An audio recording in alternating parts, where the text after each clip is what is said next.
Bonjour et bienvenue dans cette matinale. Le pire reste à venir du mercredi 12 novembre 2025. On vous accompagne jusqu'à 9h sur les ondes du mix des cultures, que vous soyez du côté de Rouen ou bien du côté d'Évreux, bien évidemment sur le 102.4. Au programme de cette matinale, nous allons recevoir dans nos fauteuils, dans nos studios, à nos micros et voire même à nos casques, une personne qui va illustrer photographiquement une partie de l'année, les Hauts-de-Rouen et notamment la Grand-Mare pour l'occasion des 50 ans du centre André Malraux. C'est monsieur Loïc Seron que nous recevons à nos micros aujourd'hui. Bonjour monsieur Loïc. Bonjour. Eh bien, on vous retrouvera évidemment un petit peu plus tard dans l'émission pour justement discuter, notamment avec Johan, que nous saluons bien évidemment. Bonjour amis auditeurs, amis auditrices. Ouais, on fera une petite présentation du projet de Loïc au centre André Malraux. Exactement, Loïc qui laissera quelques empreintes photographiques, mais tout ça on en parlera évidemment après avoir retrouvé monsieur Naïm, à qui on dit bonjour bien évidemment. Bonjour. Monsieur Naïm, vous, toujours féru d'actualité, vous commencez à suivre de très près les futurs candidats à la municipalité de Rouen et notamment, je crois que en cette fin de semaine dernière et début de semaine, vous avez interpellé notamment le maire de Rouen et peut-être un futur candidat de gauche, et bien sûr une pétition qui se déroule ici sur les Hauts-de-Rouen. Tout à fait, Non, mais... Je toussais, je toussais. C'est bon. Excusez-moi. Je vous en prie. Non, mais effectivement, j'ai interpellé le maire de Rouen et le candidat Maxime Da Silva sur la pétition des habitants des Hauts-de-Rouen qui réclament meilleure sécurité, meilleur accompagnement des associations. Enfin, je vous présenterai après ma petite chronique dans l'heure qui suit. Oui, bien évidemment. Exactement. Et évidemment, cette semaine, vous ne retrouverez pas Madame Flore pour la chronique des mamans en direct dans nos studios. Mais par contre, vous la retrouvez, car Madame Flore vous a proposé un reportage sur un temps pour souffler, une initiative que vous allez découvrir dans quelques minutes. Mais avant de se coucher, non, de se réveiller plutôt, même si forcément ces quelques jours, pour ceux qui ont pu prendre ce pont, ce lundi, a pu ressembler à des mini-vacances et l'occasion de souffler. Juste avant de retrouver ces initiatives, on va vous parler de votre météo du jour, n'est-ce pas, avec monsieur Johan dans quelques instants.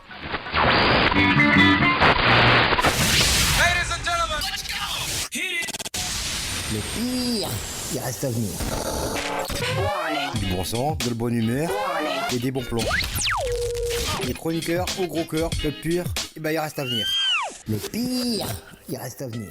Il est quasiment là à 8h05.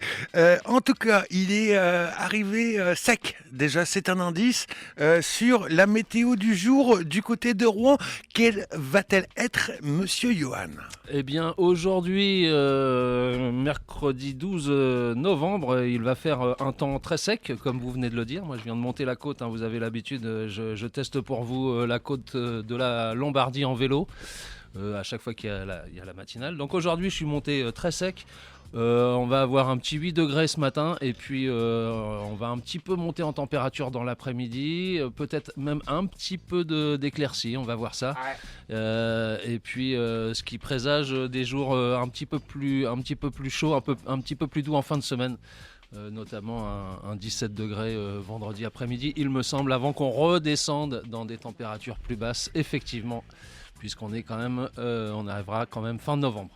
Exactement, du côté d'Évreux, mon cher Johan, c'est quasiment la même donne, puisque jusqu'à quasiment cette fin de semaine, pour parler en bon français, vous ne verrez pas le soleil pointer ses rayons. Par contre, au niveau des températures, elles seront beaucoup plus agréables. Je veux dire que j'imagine en Sibérie actuellement, puisque aujourd'hui, en minimal, vous aurez 10 degrés. Voilà. Demain, vous aurez 13 degrés au lever et vendredi 11 degrés en après-midi. Vous aurez des températures quasiment proches du printemps puisqu'il fera cet après-midi 16 degrés, jeudi et vendredi 17. Ça se gâte un petit peu pour ce week-end du côté d'Évreux puisque de la pluie fera son apparition tandis que votre début de semaine prochaine sera ponctué par des apparitions de soleil. C'est fantastique, c'est comme ça. En tout cas, monsieur Johan, vous avez oublié votre éphéméride du jour, je crois bien. Pouvez-vous nous le dire, s'il vous plaît? C'est un oubli, hein. Je suis vraiment désolé. Aujourd'hui, on est là. On nous le réclame, hein. Oui, je sais bien. On a des messages là. S'il y a des messages, je vois bien que le standard est en train d'exploser. Aujourd'hui, nous allons fêter tous les chrétiens. Ah! Tous les Christians de la Terre. Moi, mon deuxième prénom, par exemple, c'est Christian. C'est un petit peu ma fête aujourd'hui. Voilà. Ah, mais écoutez, Johan, Christian, bonne fête. Hein, y a pas de Christian, moi j'aime beaucoup. Ça me fait penser à chaque fois à ce joueur de hautbois, hein, Monsieur Christian Morin, hein, bien évidemment, très connu pour les amateurs de télévision dans les années 80. On lui passe un grand coucou puisqu'il nous écoute. Tout à fait, Christian. Il nous écoute tous les mercredi. Allez, dans quelques secondes, on va à 8h08 découvrir un endroit pour justement avoir un temps pour souffler. C'est avec Madame Flore que l'on va découvrir tout cela.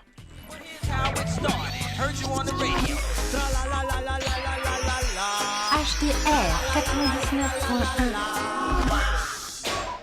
À 8h08, on ne retrouve pas la chronique des mamans, mais c'est Madame Flore a pensé à vous, bien évidemment, et vous la retrouvez pour découvrir un temps pour souffler. Bonjour mes chères mamans. Aujourd'hui, on part en balade. Je vous emmène au centre Malraux pour un moment qui vous est consacré. Voici venu un moment pour souffler. Une fois par mois, Lydie vous reçoit autour d'une boisson réconfortante ou de viennoiserie et vous propose un temps pour souffler. Vous pouvez vous confier ou pas, demander des conseils ou pas. C'est votre temps à vous. C'est le temps de la bienveillance. On y va? Donc en fait, ce lieu, en plus de boire une petite boisson réconfortante, en plus de manger des petites choses agréables, c'est aussi un lieu où on peut s'exprimer. Exactement. C'est le but. On peut parler de tout ce qu'on veut aborder. Ouais. Et les gens n'ont pas trop de difficultés à se laisser aller. Ouais, ça se fait tranquillement. Je mets du cœur à ce que ça se passe comme ça, que ce soit bienveillant, respectueux, et que tout puisse se dire. Et même si à un moment, il y a des avis qui ne sont pas forcément les mêmes, c'est pas grave. C'est bien d'apprendre à échanger et à accepter qu'on n'est pas du même avis. C'est ça qui fait qu'on peut vivre ensemble. Et en plus, on a la chance de voir de tellement beaux bébés. Et c'est vrai que mais tous les genres de sujets ont été abordés, même des sujets très difficiles, parce qu'on a, par exemple, une personne avait demandé qu'on aborde les violences familiales. Avec ma collègue, on a abordé ça. Évidemment, d'abord en passant par nous, parler de sujets comme ça, il faut s'impliquer, évidemment, permettre aux autres de pouvoir aussi parler de ce qui les préoccupe, ce qu'ils ont vécu, etc. Et puis en fait, c'est des sujets qui ont pu être abordés facilement. Après, il y a beaucoup de sujets, on prend le biais artistique pour l'aborder. Par exemple, autour des violences familiales, on était passé par des bandes dessinées qui traitaient de ça parce que pour aborder certaines thématiques, tout le monde a envie de faire très attention aux enfants. Et il y a des choses qu'ils peuvent entendre ou pas. C'est important de faire attention à ça. C'est vous qui avez eu l'idée de ces moments de rencontre? Oui, tout à fait. En quelle qualité? Moi, au départ, je suis metteur en scène. Dans une compagnie de théâtre, mais je travaille avec le médico-social depuis des années. Et c'est vraiment ce qui m'a intéressée, en fait, de mettre tout ce que j'ai appris comme outil, en fait. Maintenant, moi, ce que j'ai envie, c'est que les gens puissent s'en emparer s'ils le souhaitent pour améliorer leur quotidien. C'est totalement gratuit. Ah oui, c'est hors de question que ce soit payant. Et il y a des règles, peut-être? Il y a des choses qui sont quand même peut-être interdites à évoquer, à faire? Non, il n'y a pas d'interdit. Tant que ça reste dans la bienveillance. Ouais, c'est ça. C'est-à-dire, s'il se passait quelque chose d'étonnant, tout de suite, j'en parlerai tranquillement avec la personne, puis voilà. Vous avez jamais eu de problème, là, depuis? Non, jamais. Non, puis vraiment, je pense que rien que le titre, les gens qui veulent venir déjà pour se détendre, ils sont dans cet esprit-là. Ce qui fait que d'emblée, ça pose quelque chose. Ça pose un cadre qui est plutôt accueillant, chaleureux et puis ils viennent du même dessin. zen, quoi. Donc il y a des fidèles comme madame. Ah oui, il y a des fidèles, ouais. Qu'est-ce que vous trouvez ici qui vous fait revenir? Le fait de pouvoir partager avec d'autres parents. Quand on est maman au foyer, on est souvent isolé. Et parler à un enfant, c'est pas comme parler à des adultes. Ça permet de faire des connaissances, échanger sur plein de sujets, avoir des conseils aussi sur le quartier ou la ville de Rouen qu'on ne connaît pas forcément. Pour des sorties, pour des activités, même pour des professionnels de la petite enfance, que ce soit santé ou pour les suivis des enfants. Quand on ne connaît pas, c'est compliqué, donc ça permet d'échanger avec d'autres parents qui ont peut-être eu la même expérience et qui peuvent nous aider, quoi. Il est proposé parfois des interventions de professionnels, justement? Ouais, tout à fait. Et cette année, il va y en avoir plus. L'année dernière, quand on travaillait avec Graines de parentalité, justement, à chaque fois, il y avait une personne de Graines de parentalité qui venait, ce qui fait qu'elles étaient spécialistes en un domaine et elles pouvaient donner des conseils. Oui, c'est selon ce que vous discutez en ce moment. Exactement. Par exemple, vous allez ressentir qu'il y a des parents qui ont un petit peu plus besoin d'avoir affaire une psychomotricienne. Tout à fait, exactement. Donc là, vous allez proposer cette intervention. Tout à fait. Et pour l'instant, pour ce projet, on est suivi par le Centre Malraux et par le service culturel d'action culturelle de la ville de Rouen. Il faut s'inscrire? En fait, c'est marqué, il y a une adresse d'inscription, mais en réalité, peu importe, les gens, ils ont envie de venir, ils viennent. Donc c'est de 9h? De 9h à 11h. Un vendredi matin par mois. Le premier vendredi ou pas forcément? Non, ça peut changer, ça peut varier. Ça dépend des vacances scolaires. Ouais, c'est ça. On s'arrange en fonction des vacances scolaires. On a choisi cet horaire-là justement pour que les parents puissent accompagner leurs enfants à l'école, être tranquilles sur ce temps-là vraiment, et puis venir ou pas avec le petit. Et comment on trouve les infos justement? On les trouve parce que je vais dans les écoles, etc. pour donner des flyers. Il y a des affiches aussi dans le centre Malraux. Il y a Graines de parentalité aussi sur leur site. Par contre, ils continuent à donner l'information. Et le bouche à oreille. Et le bouche à oreille qui marche bien, exactement. Il fonctionne bien. Et en fait, à la fin de toutes ces rencontres, pour clore l'année, on crée un théâtre forum avec les personnes qui ont envie d'y participer. Pour tous ensemble essayer d'être dans la recherche d'amélioration d'une situation, voire de solutions. Voilà, mes chères mamans, retrouvez un vendredi par mois, de 9h à 11h, un moment pour souffler au centre Malraux. En attendant, vous pouvez me retrouver également sur notre page Facebook, Les Mamans du HDR, ou écouter à volonté ce reportage sur Spotify ou YouTube. Merci beaucoup.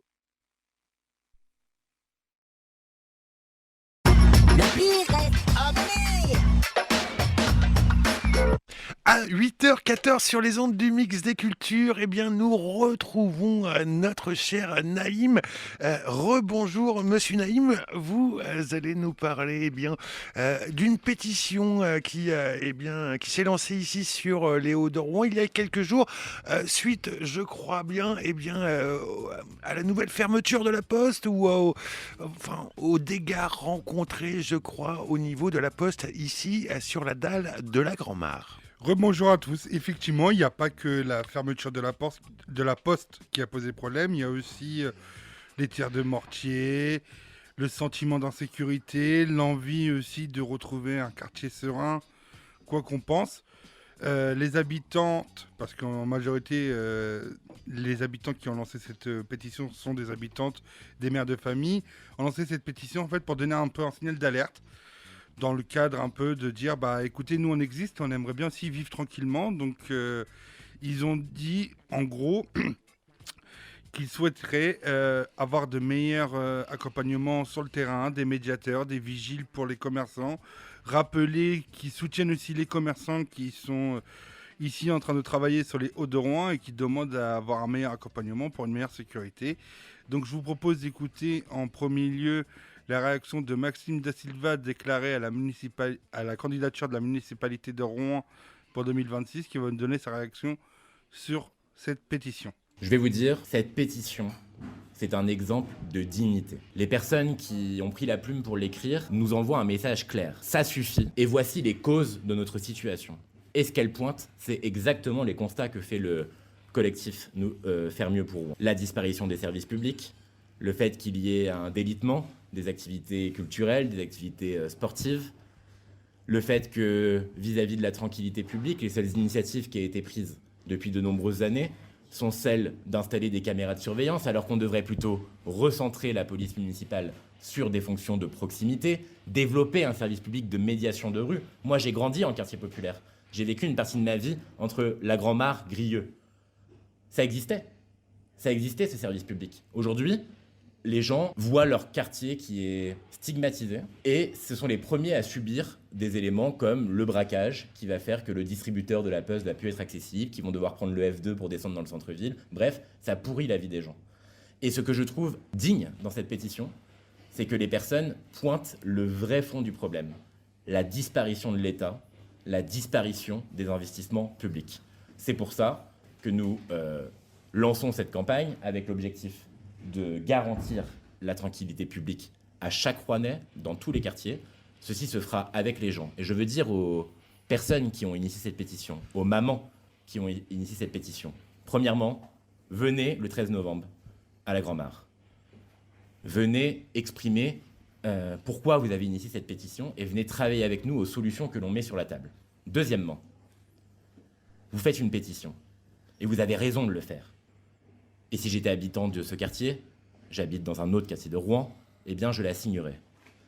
Mais pour porter votre pétition au plus haut, si vous êtes d'accord avec la démarche que nous entreprenons, alors venez avec nous, vous êtes légitime. Et je dis que vous êtes légitime, pas pour pouvoir avoir un étendard de gens issus des quartiers populaires au fond de la liste. Venez avec nous, venez changer Rouen, prenez des responsabilités, devenez moteur de cette campagne, parce que cette liste, c'est une liste populaire avec les gens. Vous êtes les gens, alors vous êtes les bienvenus. Et maintenant, nous allons écouter la réaction du maire de Rouen.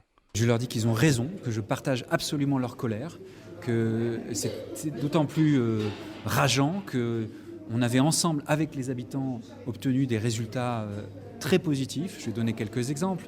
Avec les habitants, on a construit Bien Vivre à la Grand-Mare. Avec les habitants, on avait remis des nouveaux commerces. Il y a 5 ans, la moitié des commerces étaient fermés sur la dalle. Aujourd'hui, il y en a près de 8 sur 10 des commerces qui sont ouverts. Même 9 sur 10 aujourd'hui.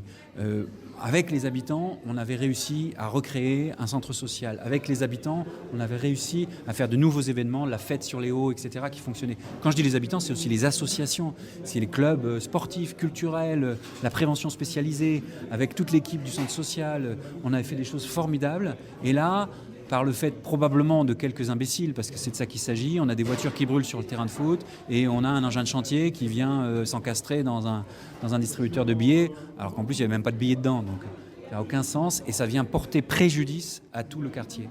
Maintenant, je dis une chose, nous on met les moyens de police, on met les nouvelles caméras, on soutient les associations.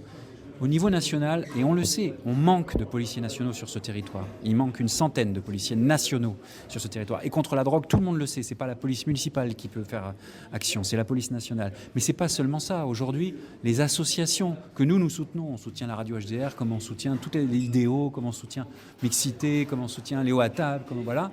Sauf qu'au niveau national, aujourd'hui, on est en train de couper les subventions. Qu'au niveau départemental, on est en train de couper les subventions. Et ça m'inquiète au plus haut point.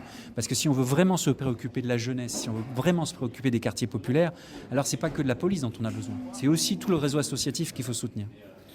Voilà 2 réactions de 2 politiques différents, avec 2 visions différentes, mais qui ont l'objectif de vouloir aider les habitants.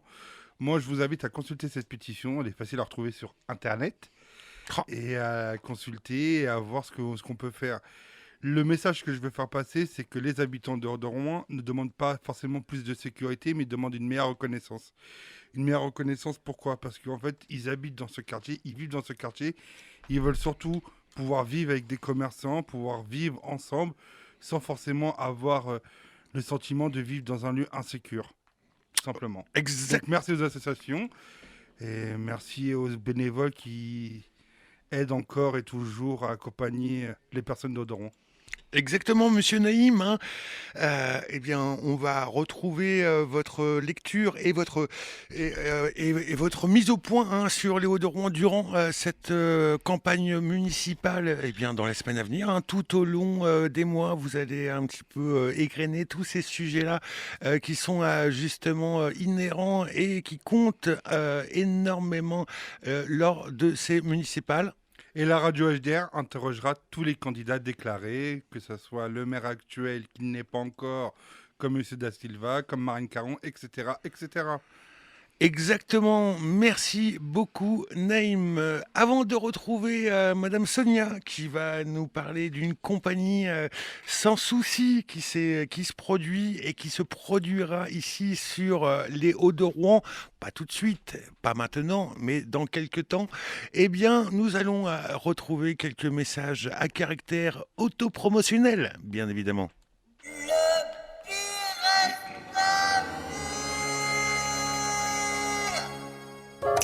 Depuis plus de 15 ans, l'association Espoir Jeune agit au cœur du quartier Gramont à Rouen. Ouverte à toutes et à tous, elle accompagne les jeunes dans leur réussite éducative, leur insertion professionnelle, leurs projets culturels, de loisirs et même de solidarité. Besoin d'un coup de pouce pour avancer? Contactez l'équipe au 06 51 46 84 74 par mail à espoir.jeune@yahoo.fr ou retrouvez-nous sur les réseaux Facebook, LinkedIn, TikTok et Instagram. Et pour échanger en direct, passez nous voir au 31 rue de la Cité Jardin à Rouen du lundi au vendredi de 9h à 17h30. Espoir Jeune, ensemble, construisons ton avenir. Qu'y a-t-il pour votre service? Ici Londres, votre émission un mercredi sur deux de 17h à 18h. Venez découvrir les portraits des associations, leur histoire, leurs missions, leurs projets et leurs actus. Ici Londres, un mercredi sur deux. À quelle heure, dites-vous? De 17h à 18h. C'est sur le 99.1 FM HDR. Amateur de musiques électroniques, cette information est faite pour toi. Des nouveautés, du mix, mais surtout des interviews d'artistes. DJ Academy, c'est votre magazine hebdomadaire nouvelles tendances électroniques. DJ Academy, présenté par Stéphane Chambord, à retrouver sur l'antenne de Radio HDR 99.1 FM, tous les mercredis à partir de 23h. Reste à venir, la matinale du matin qui va bien. Le pire reste à venir. Le pire reste à venir. La matinale du matin qui va bien. HDR. Tous les lundis, mardis, jeudis et vendredis. Radio Principe Actif. Alors écoute, 99.1 HDR et 102.4 FM. Radio Principe Actif. Du bon son, de la bonne humeur et des bons plans. Le pire reste à venir. Allez, 8h24 sur les ondes du mix des cultures. Je vous l'avais pas annoncé, hein, durant le sommaire parce que je garde les meilleures choses pour l'imprévu, hein, ces moments où est-ce qu'on ne prévoit pas les choses et le meilleur arrive. Et la meilleure est arrivée, c'est Madame Sonia que nous avons à nos micros. Bonjour Madame Sonia. Bonjour à tous. Alors vous avez bien profité de ces petits jours, de ces quelques petits jours de tranquillité, de ces jours fériés ce week-end ou pas? Oui, tout à fait, j'ai pu me reposer, me balader et découvrir plein de choses. Eh ben super, en tout cas c'est vous qui allez nous faire découvrir, je crois, des choses ce matin et entre autres une compagnie qui s'appelle Sans Souci. Oui, tout à fait, j'ai pu assister du coup à la rencontre de la compagnie Sans Souci avec le CAPS.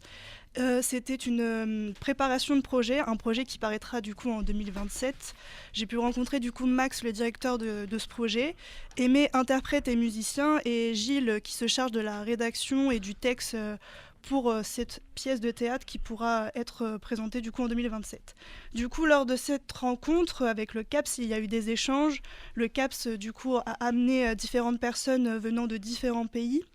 Et ont pu échanger sur leur parcours, sur leurs espoirs, sur leurs rêves lors de cette migration vers la France. Il faut savoir que la compagnie Sans Souci, pour cette pièce de théâtre qui a pour but d'être présentée dans des classes pour les jeunes, collégiens et lycéens, s'inspire d'une histoire, l'histoire de deux jeunes Guinéens qui sont partis de la Guinée, ils ont pris l'avion dans la soute et sont morts malheureusement dans cette soute à l'arrivée. Et du coup, on a pu échanger un petit peu sur cette inspiration-là, mais aussi sur les personnes qui sont dans le CAPS et qui ont eux-mêmes migré pour venir en France. Et j'ai pu du coup un petit peu discuter avec chacun et recueillir leurs avis sur cette session d'échange et recueillir également l'avis de Marie-Hélène de Carvalho qui travaille au CAPS.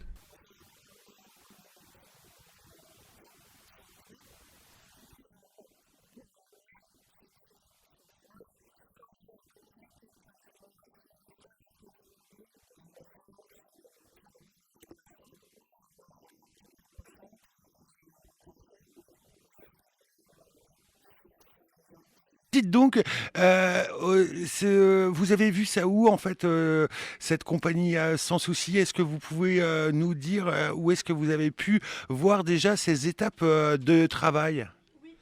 J'ai pu les rencontrer du coup au labo Victor Hugo, situé proche de Plens-Saint-Marc. Nous avons du coup discuté avec les différentes personnes du CAPS. J'ai pu rencontrer du coup Anna qui vient d'Arménie, Valéria qui nous vient d'Ukraine, Adeyanka qui nous vient du Nigeria et encore plein d'autres qui nous ont échangé leur parcours et pourquoi ils sont partis de leur pays aussi tout simplement. Et nous ont aussi, Max, le directeur du projet, nous a aussi confié que ce projet sera un théâtre d'objets, c'est-à-dire qu'il mettrait en place des objets réalisés pour la narration de l'histoire qui se déroulera du coup, comme je l'ai dit, dans les classes de lycéens, de collégiens. Le but aussi, c'est un peu de sensibiliser les jeunes à la migration et sensibiliser aussi que c'est très risqué, c'est un processus qui demande beaucoup d'engagement et qui est risqué pour ce voyage. Et du coup, si nous pouvons écouter maintenant tous ces avis-là. Et ouais, on va surtout écouter celui de Marie-Hélène de Carvalho. Donc, vous pouvez nous rappeler son statut au CAPS donc? Oui, elle s'occupe, je crois, si je me souviens bien, de la partie de l'apprentissage du français pour les personnes du CAPS.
Hélène de Carvalho, donc au micro de Madame Sonia. Où est-ce qu'on aura la chance de voir les différentes étapes de travail? Est-ce qu'il y en aura d'autres?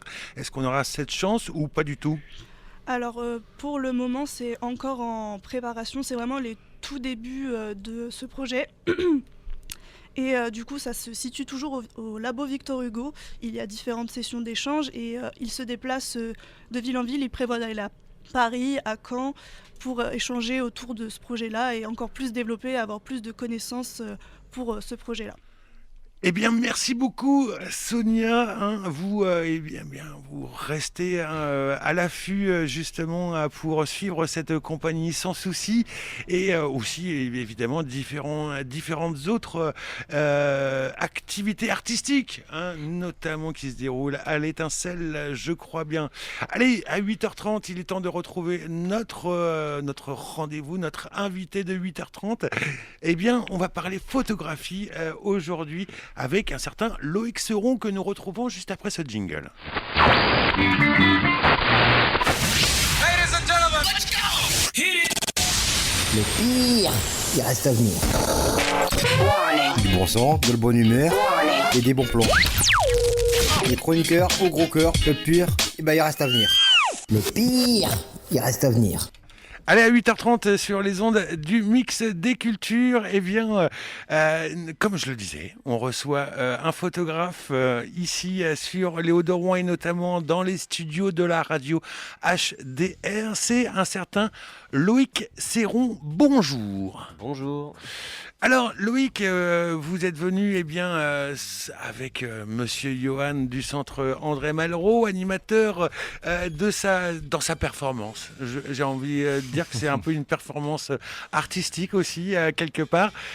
Vous venez pour un petit peu présenter ce que va être votre travail cette année, si je ne me trompe pas. Tout à fait, Nicolas. Déjà, donc rebonjour amis auditeurs, amis auditrices. Avec nous aujourd'hui dans les studios, Loïc Serron, juste à ma droite. Bonjour Loïc. Bonjour, bonjour.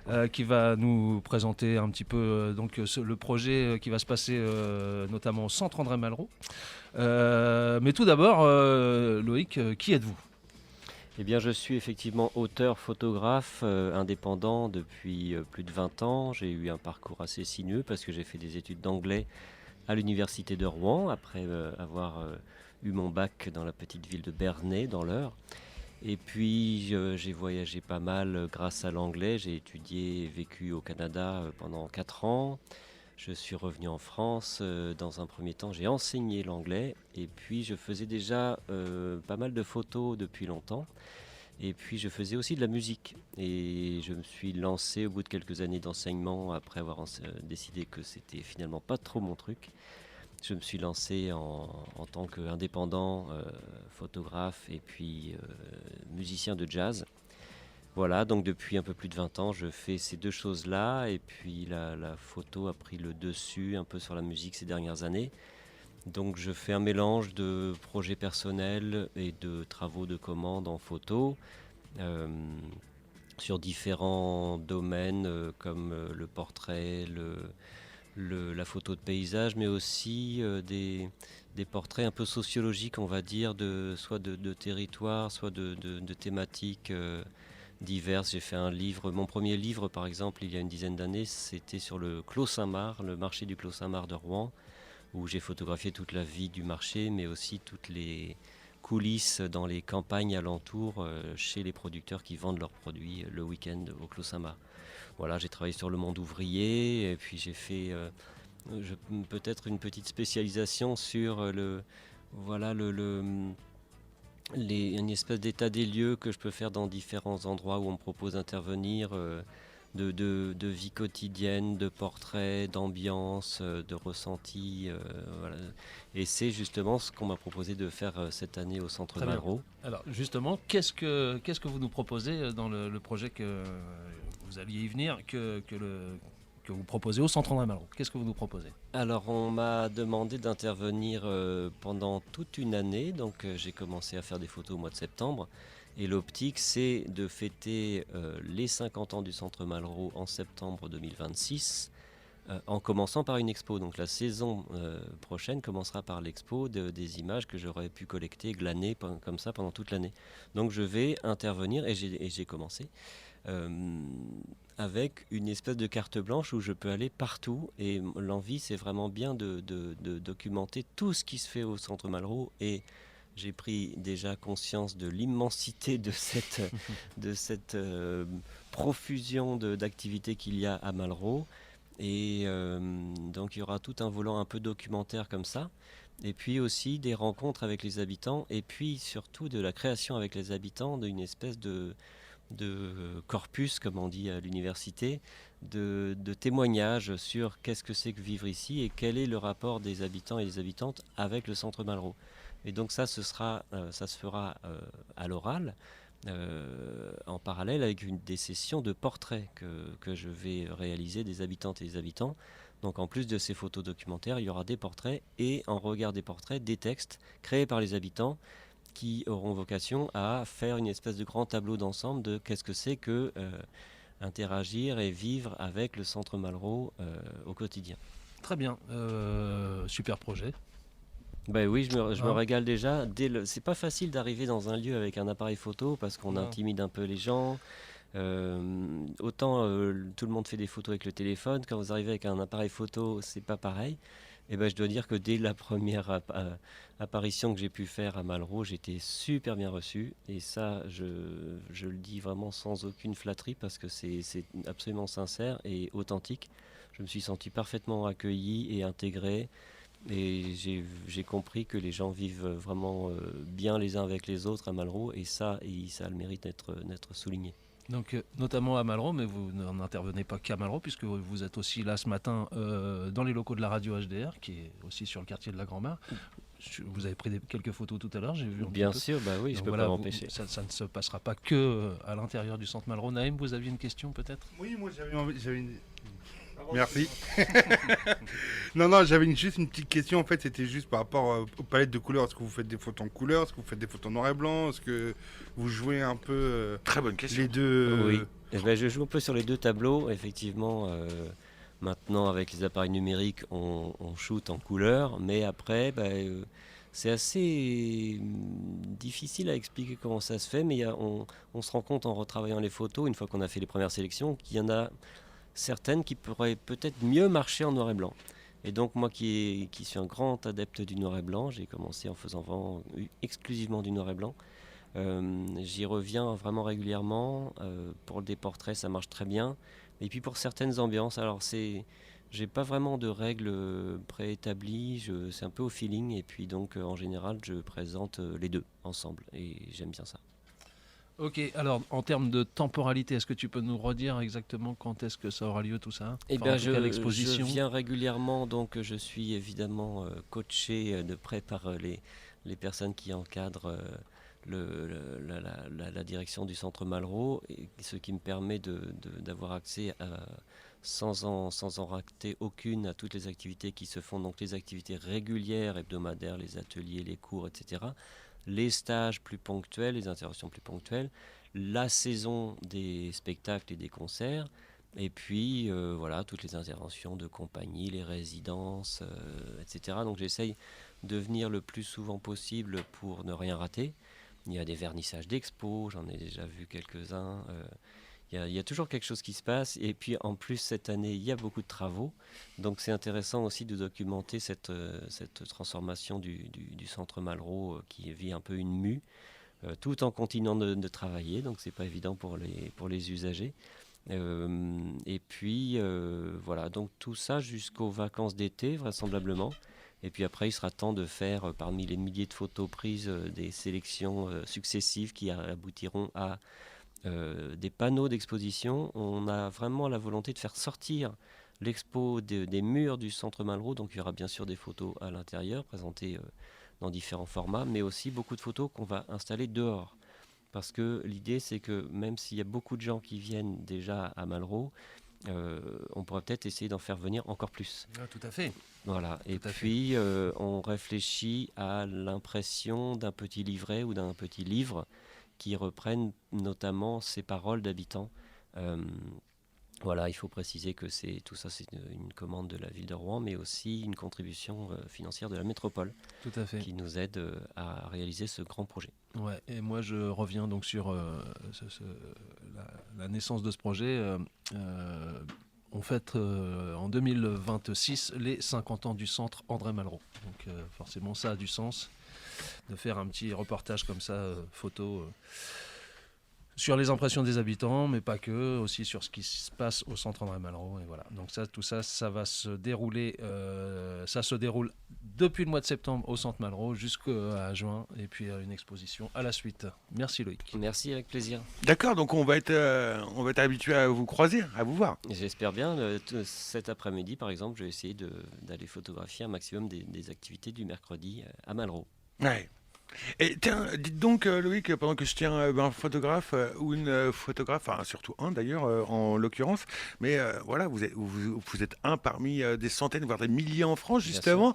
Il n'y a pas de formation de photographe dans ce métier-là en fait. Ça existe. Moi, il se trouve que je suis autodidacte, effectivement. Voilà. C'est un métier qu'on peut pratiquer en ayant appris tout seul, comme pas mal d'autres métiers, ma foi. Et quand on m'invite à parler de mon métier, je le dis volontiers pour aussi dédramatiser la question des diplômes obligatoires et des formations. On peut faire une carrière sans avoir... Moi, j'ai des diplômes, mais dans une autre discipline. Ouais. Alors, il existe un CAP de photo. Il existe... on peut le faire au Havre, par exemple. Il y a différentes formations. Il y a des écoles très prestigieuses de l'image, plus généralement, que strictement la photo, à Paris. Louis Lumière, par exemple. Louis Lumière, voilà, c'est orienté photo et cinéma, hein. Mais effectivement, en fait, moi je dirais que la plus importante formation à faire, c'est celle de son œil. Il faut travailler son regard et regarder et faire beaucoup de photos. Donc si jamais vous êtes intéressé par ce genre d'activité qui est passionnante, faites des photos avec tous les instruments possibles et imaginables, y compris juste un téléphone pour commencer. Et puis ensuite, des petits appareils. Il y a 1000 façons de faire de la photo, et puis surtout, voilà, en fait, pour moi, la photo, c'est un peu l'évolution de l'histoire de la peinture, c'est-à-dire que le peintre allait sur un paysage, décider de l'endroit où il allait poser son cadre, et ben, le photographe fait la même chose avec son appareil photo, il décide de cadrer, et cadrer, c'est extrêmement important. Donc c'est un travail qu'on peut faire toute sa vie. Et même, on peut travailler son cadrage sans appareil photo ou sans téléphone, juste comme ça. Moi, je ferme un œil de temps en temps, je me dis, ah, si j'avais un appareil, je ferais une photo comme ça. Ça m'arrive aussi, moi, de fermer un œil comme ça. Justement, j'en profite, donc merci Loïc forcément pour toutes ces précisions, et j'en profite aussi pour prévenir les auditeurs, auditrices, qu'actuellement au Centre André Malraux se déroule aussi une exposition photographique. N'hésitez pas à y aller, je pense que c'est jusqu'à la fin du mois. Ça s'appelle Entrevoir, c'est 2 photographes palestiniens, à me souvenir. Oui. Loïc, si tu peux... L'expo est magnifique, oui, Ouais. oui. Un homme et une femme, je l'ai vu juste avant le vernissage la semaine dernière, et c'est à découvrir. En plus, la scénographie de l'expo est très belle, il y a des photos sur les murs, mais aussi Dans les valises. Dans des valises, dans des meubles, dans des tiroirs suspendus, et c'est très beau, et évidemment c'est un sujet qui nous parle. Et ça se passe au Centre André Malraux, excusez-moi. Jusqu'à la fin du mois. Jusqu'à la fin du mois. Donc, tiens, d'ailleurs, j'avais encore une petite question sur éventuellement le métier de photographe. Et donc, vous êtes quel genre d'utilisateur d'outils? Est-ce que vous êtes resté à ce qu'on appelle l'argentique, ou vous pratiquez avec les divers outils numériques de maintenant? Est-ce que vous développez encore à l'ancienne vos photos, ou est-ce Avec que la lumière rouge? Ou est-ce que, exactement, ou est-ce que vous utilisez du coup les logiciels de maintenant? Voici mes questions. Eh bien, je suis passé au numérique comme tout le monde, on va dire quasiment, après avoir fait vraiment de longues années d'argentique en noir et blanc, comme je disais tout à l'heure. J'ai encore une belle collection d'appareils à pellicule que je regarde tendrement de temps en temps. J'ai envie d'y retourner. La réalité du métier de photographe fait qu'il faut pouvoir travailler vite quand même, et le numérique pour ça est redoutable.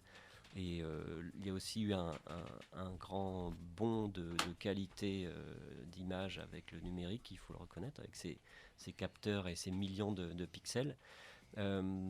C'est difficile d'échapper au numérique, mais on peut y revenir pour certains projets, je pense. Alors, moi, je n'ai jamais développé, ou j'ai considéré que c'était encore un autre métier. Vraiment, je crois sincèrement que de développer et de faire du tirage dans la lumière rouge du laboratoire. Donc non, je ne fais pas ça, mais il y a encore quelques personnes. J'ai trouvé récemment un successeur pour mon ami Dominique Cordier, qui a pendant très longtemps développé mes photos, mais elle est très âgée maintenant. Elle continue de faire la photo pour elle et du labo pour elle, mais elle ne travaille plus pour les autres. Donc elle s'est trouvé un successeur qui s'appelle Philippe et que je salue. Et voilà, donc c'est chouette de pouvoir... de savoir qu'on peut compter sur des techniciens qui font, quand on fait un tirage photo, on fait une pièce unique. Contrairement au numérique. Au numérique, on fait une impression. Voilà, c'est pas la même chose. Monsieur Naïm, on sent que vous êtes passionné, mais vraiment... on sent cette passion en vous, mais comment elle est venue en fait? Parce moi, j'ai l'impression, en vous entendant, qu'elle est venue jeune, en fait, même avant de devenir prof, la passion photo était là. Oui, et tout simplement parce que j'ai vu mon père, toute mon enfance, faire des photos. Lui également n'était pas du métier, il était enseignant, instituteur. Mais il a toujours fait beaucoup de photos, et moi, je l'ai vu faire de la photo, et donc forcément, je l'ai imité Et j'ai suivi un peu sa voie dans un premier temps en faisant le même genre de photos qu'il faisait lui, c'est-à-dire des photos de paysages, et puis en m'orientant vers quelque chose de plus personnel. Mais j'aime beaucoup photographier les gens. Mais c'est venu très tôt et ça est venu effectivement très naturellement. C'est donc une affaire de famille. Absolument. Loïc Serron, photographe, et que vous aurez la chance de voir, bien évidemment, ici sur les Hauts-de-Rouen, qui est en train d'immortaliser pour le centre André Malraux la 50aine d'années qui vient de passer. Justement ici sur la dalle de la Grand-Mare, on retrouvera évidemment votre travail et vos travaux, car vous l'avez dit, ils sont multiples et pas que photographiques, et bien dans l'année, bien évidemment. Monsieur Johan. Moi, je voulais juste revenir avant de pouvoir laisser Loïc vaquer à ses activités. Je voulais juste qu'il revienne sur le projet de collecte un peu mémorielle des habitants. Oui. Je dis mémoriel, mais collecte de témoignages. Tout à fait. Tu me parlais de ça tout à l'heure et je trouvais le processus intéressant. Oui, vraiment en parallèle de prise de portraits que je vais réaliser, je vais monter un studio mobile à différents endroits du centre et peut-être aussi à l'extérieur de temps en temps. Je vais interroger les habitants pour vraiment créer des écrits qui soient présentés en même temps de leurs portraits dans l'expo et dans le livret qu'on envisage de faire. Et vraiment l'idée, et c'est pour ça qu'effectivement on peut lancer un appel aux habitants de venir me voir et raconter votre histoire avec le quartier et votre histoire avec le centre Malraux. Comment est-ce que vous l'avez connu? Comment est-ce que vous le fréquentez?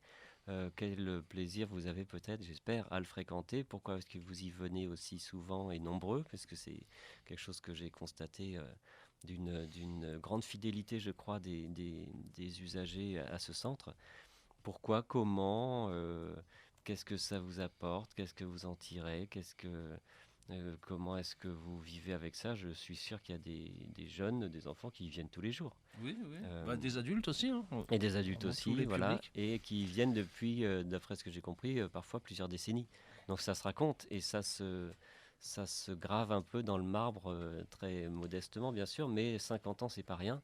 Et il faut laisser une trace de cet anniversaire. Donc c'est bien l'idée de faire une création commune avec les habitants. Donc j'enfonce le clou. N'hésitez pas, amis auditeurs, amis auditrices, à vous présenter, à aller au centre André Malraux. Et je vais dire une dernière chose, parce que quand on fait des photos, surtout ces derniers temps, on se trouve confronté à la question du droit à l'image très rapidement. Donc les équipes des centres culturels de tous les... J'ai fait un projet dans un conservatoire aussi il y a quelques années, à Grand Couronne, Petit Couronne.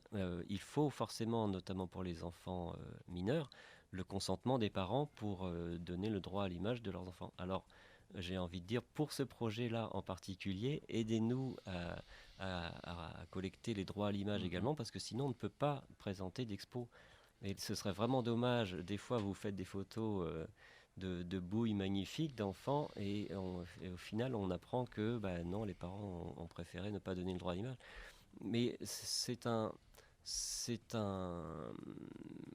droit que l'on donne sans forcément connaître la nature du projet. Donc des fois des gens, des parents peuvent naturellement se sentir un peu méfiants par rapport à l'utilisation de l'image de leurs enfants. Là, il s'agit vraiment de mettre en valeur le quartier, ce centre culturel qu'ils fréquentent au quotidien.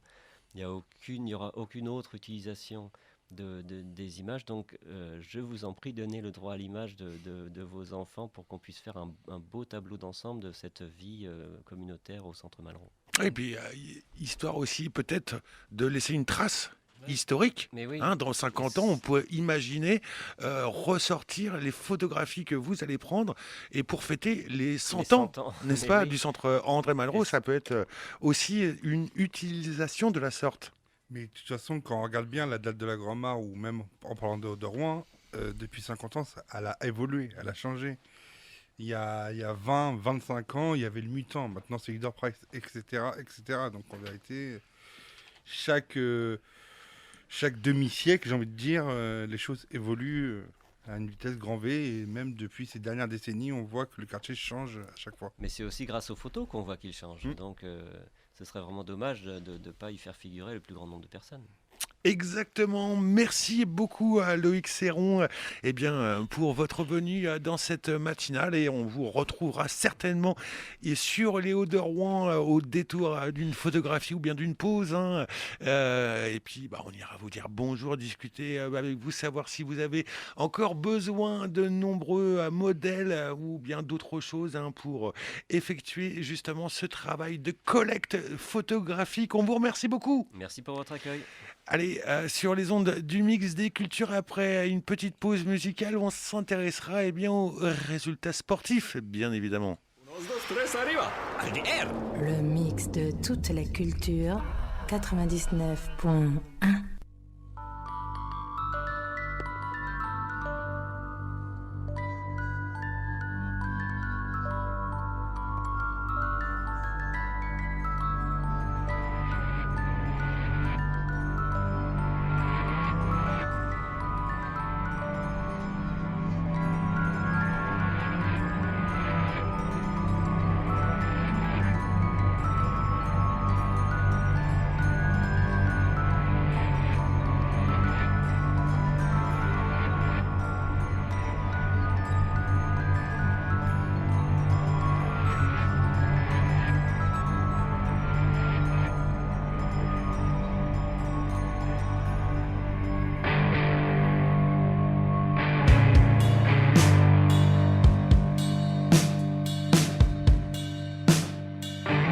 Nothing here's nothing good.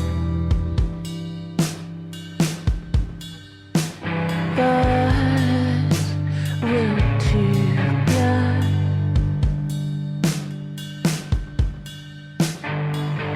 Nothing here's nothing good. Violence will to blood.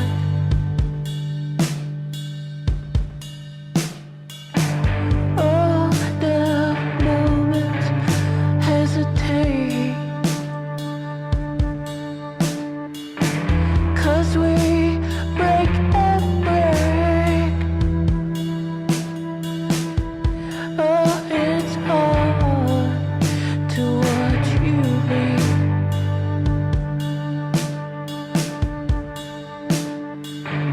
Reservoir of love, reservoir of love. Come on down, come on down, come on down to my refuge. Come on down, come on down, come on down to my refuge.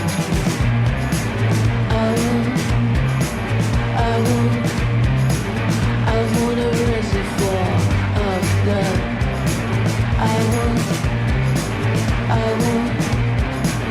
I want a reservoir of love.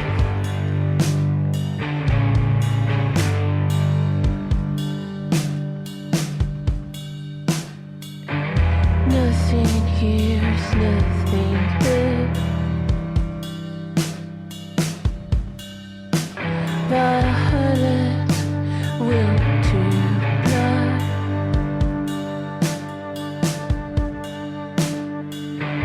All the minutes set to flames. Only you drawed out the best in me.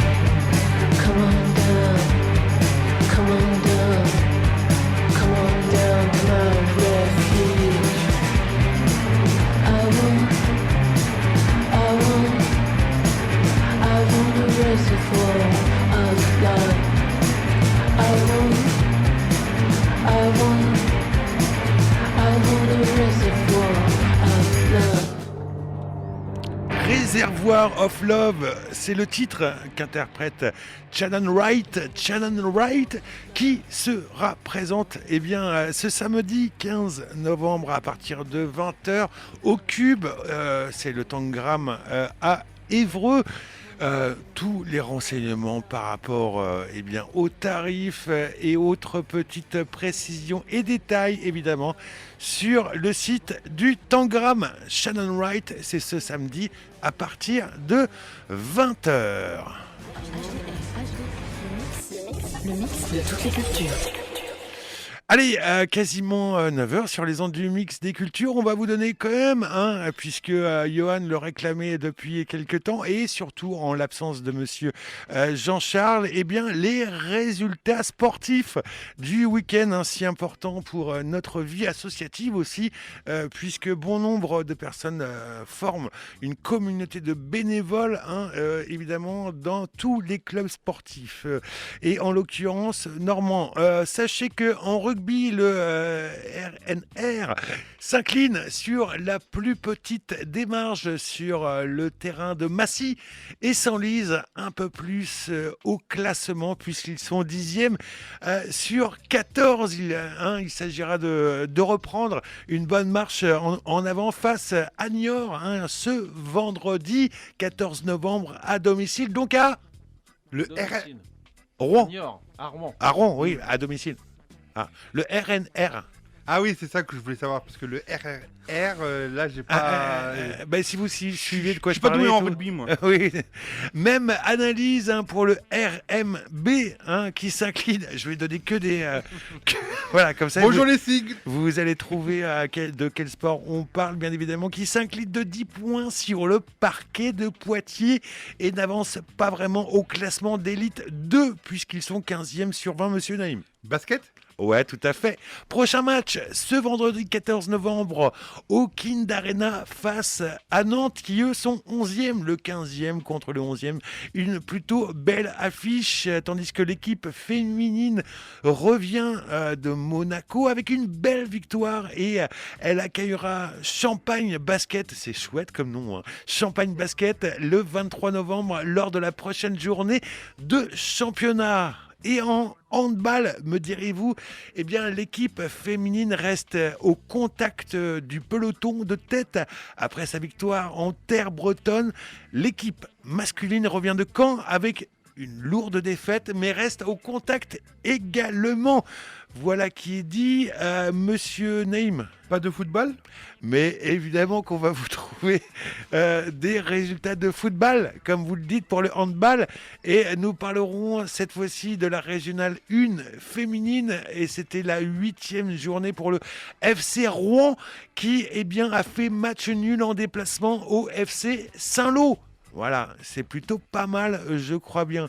Et voilà, si vous voulez évidemment un petit peu plus de précision, de résultats, de détails, n'hésitez pas à vous rendre bien sûr le site de rouen.fr. Rouen.fr, exactement, j'avais tout à fait raison. Voilà qui est dit, voilà qui est fait. Allez, à 8h59, c'est l'heure de se quitter tranquillement. En cette reprise du mercredi 12 novembre, on se retrouverait évidemment la semaine prochaine. Demain, à partir de 8h, c'est Le Pire reste à venir avec JC en direct des studios de Principe Actif à Évreux. N'hésitez pas à retrouver à partir de 20h 2 heures de son caribéen chaud tropicaux avec Monsieur Romix de 20h jusqu'à 22h. Et puis un grand retour aussi sur les ondes de la radio HDR, c'est celui d'Inès. Inès qui revient dans Ici Londres pour vous présenter les assauts de l'agglomération. Elle recevra la fève et c'est à partir de 17h sur les ondes du mix des cultures. Allez, on vous souhaite une très belle journée sur les ondes d'HDR et on vous dit à la semaine prochaine. Ciao. Ciao.